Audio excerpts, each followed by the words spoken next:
กับมิสเตอร์แบงค์กับวันหน้าฟิววันหน้าฟิวอาจจะมาซื้อเค้กให้ไอ้แฮวน้องเลยเนาะ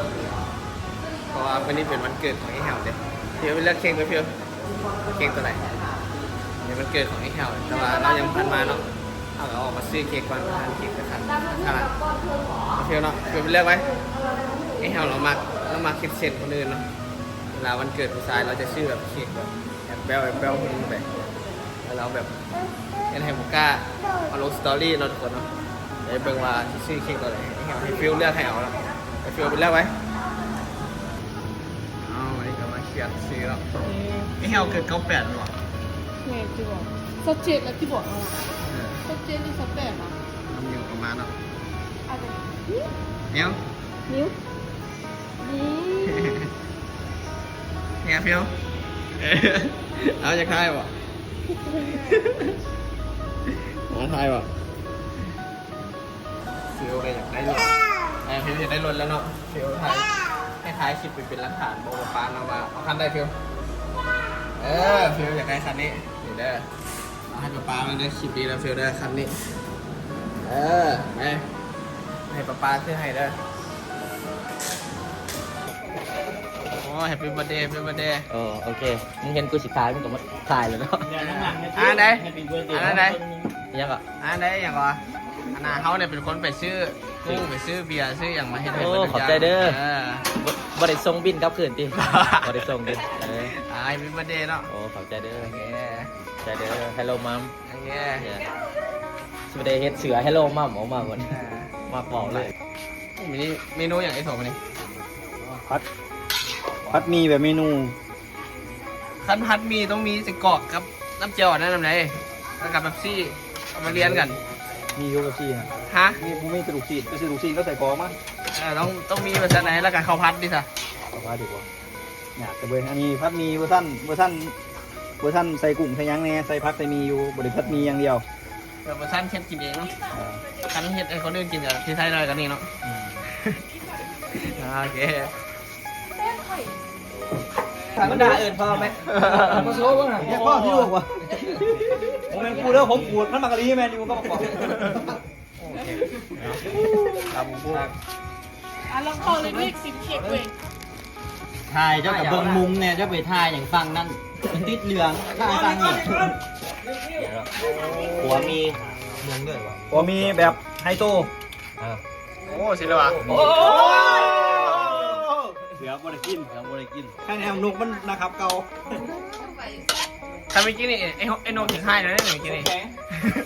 นี่นอนเลย ทรงเจ มีแต่แซ่บเลย แซ่บบนแซ่บเลย เพราะว่าปกติเนี่ยมากินมีเด้ไอโซก็เลยว่าโอเค เลยเพิ่ม มีให้ เพิ่มสารอาหารให้อยู่เพิ่มสารอาหารอยู่ เราก็ตื่นเลยกินแค่ละกินแค่บ่ถึง พ่อว่ามันผ่อนมือ พ่อบ่ ไปยืมน้ำกบมาเฮ็ดให้น้องแซ่บๆดีอยู่แต่กบบ่ให้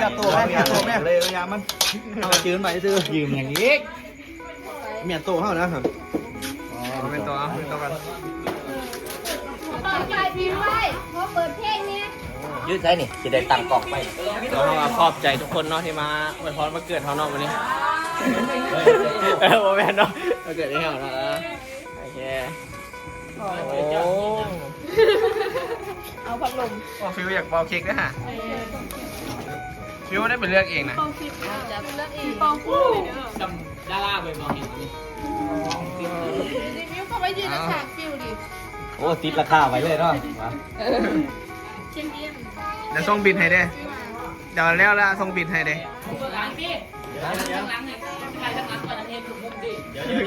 เดี๋ยวเอาฮุบปกกันมา เออ เฮ้ย มาเบียวมา หนักเด้อหนักเด้อระวังมือฟิวนะ Happy birthday to you Happy birthday to you Happy birthday Happy birthday มาพักกวางลูกมันบ่ถือกวางนี่เลโบกวางลูกเอาป้าก่อน เออ เราเลยฟิว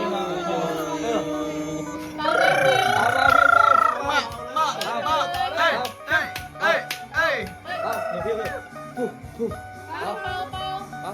เออ ไปเอานี่ มันจะ เอา มันไม่ถึงอุ้มหล่ะดิดิ เอาเป้า ไปเลย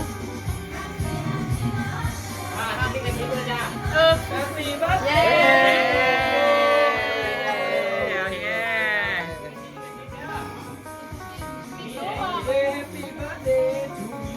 เอาแล้วดิ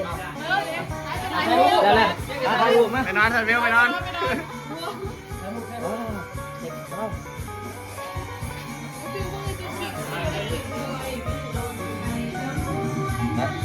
โดนแล้วมันจะกิน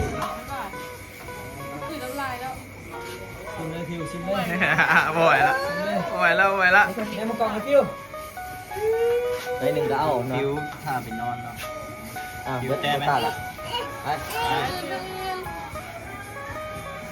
ว่าไหนจะกล่าว ในหนึ่งก็เอาเนาะ ยกข้อมาแล้วในหนึ่ง ไอ้วะไอ้วะกินเหรอกินอะไรกินอะไร ไปนอนเด้อเด็กน้อยนะ แล้วมีกระตัวนึง ลายกล่องเนี่ย เอาหอมแก้มบอกแก้มแล้วแน่คิดแน่ เอาไหน เกิดเรา เอาไหน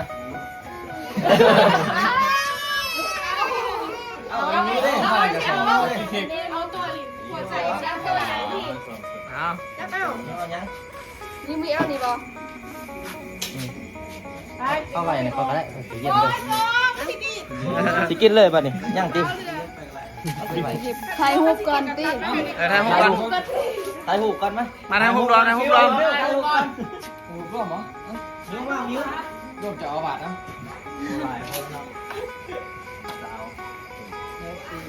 วันนี้เขาก็สิมาถ่ายรูปเราไปเลยเนาะเอาเลยเนาะ ค่ะ โอ้เรียบร้อยหลายขนาดเลย เข่าไม้อยู่เลย โอ้ ใครไม่ได้เอาไม้ใช่ เขาต้องยืนเพลงเลยเขาเตี้ยดิ พอปิดเพลงเลยพ่อ ถ่ายรูปกันแล้วทุกคนทุกคนความมีกับมาแล้วเนาะเขาสิมาซีมกันเนาะไม่ได้เป็นยังไงว่าที่เข้ามาไทยเพราะในเพราะพอเราเปิดเพลงข้างนอกเนาะติดลิขสิทธิ์เอาเลยเข้ามาไทยในก่อนให้ทุกคนเห็นกันเนาะมาแซ่บบ่หอมขนาดเลยมีกุ้งพร้อม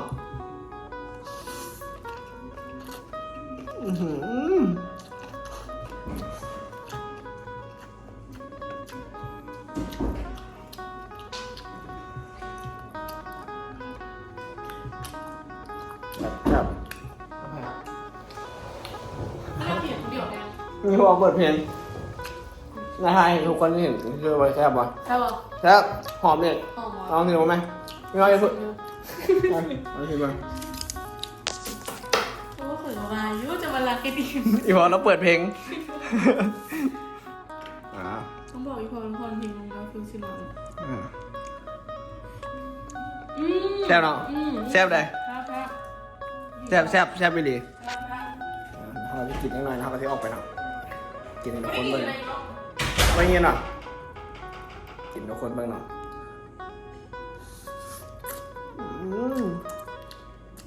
เราไปกินไปรอบกันทุกคน อันนี้แม่เนี่ยเท่ๆเลย แซ่บอยู่ไอ้หมก ก่อนอื่นก็ขอบใจเนาะขอบใจทุกคนขอบใจยุทธขอบใจแล้วก็ขอบใจเนาะส่งไปบักแฮวมันต้องดีใจขนาดเลยมันแฮววีเคเค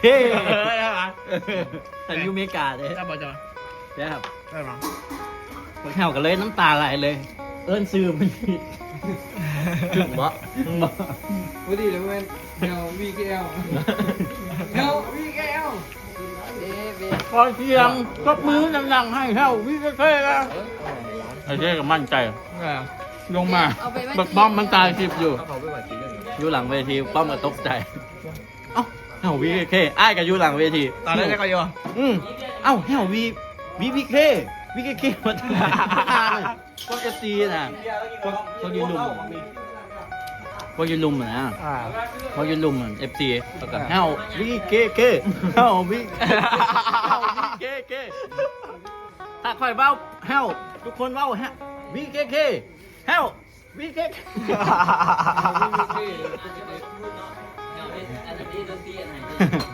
แฮวเฮ็ดเพลงกันให้ไอ้เท่เด้คนบ่ถึกหักเด้เลยครับอยากไอ้เท่จะขอบใจแฮว จะเมาซื้อมาเถอะ BBK ฮะ ว่าจะซื้อคลิป ว้าว ว่า ตังเห็ดได้เม่นได้ตังเห็ดอ่ะ หึ เม่นได้ ฮะ เม่นได้ เอาเมียนบ่ แบงค์เอาซื้ออย่างเท่าไหร่ตอนแรกเม่นจะถามว่าตอนแรกก็ว่าที่เอาเอลซ่าแหละบ่มีป่ะนี่เอลซ่าบ่มีแล้วว่ะที่จังไดที่กวนเราคืนได้ป่ะสั้นก็เอาซื้อพิษเหรอ เค้กเด้เออ เค้ เค้ ก กเก้แล้วว่ะ บอกเข้าไปดิ เกินละเอากินกันทุกคนเอาจัดไปจานที่2แล้ว ตัวแสบด้วย ครับ เด็กๆอาจจะมีอีกเนาะเด็กๆอาจจะใส่อีกขันเหลือเนาะ ยังบ่เหลือเนาะแซ่บเลยแซ่บดีเลยมีเป็นโคมีที่แซ่บเลย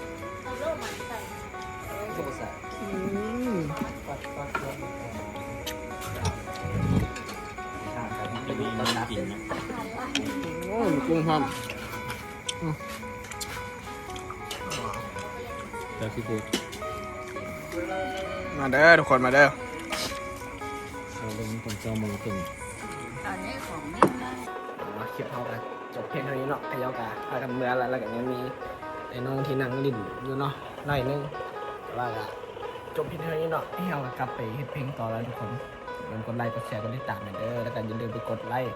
ไปกดติดตามเพจของแบงค์เรนเดอร์ทุกคนไปก่อนบ๊ายบาย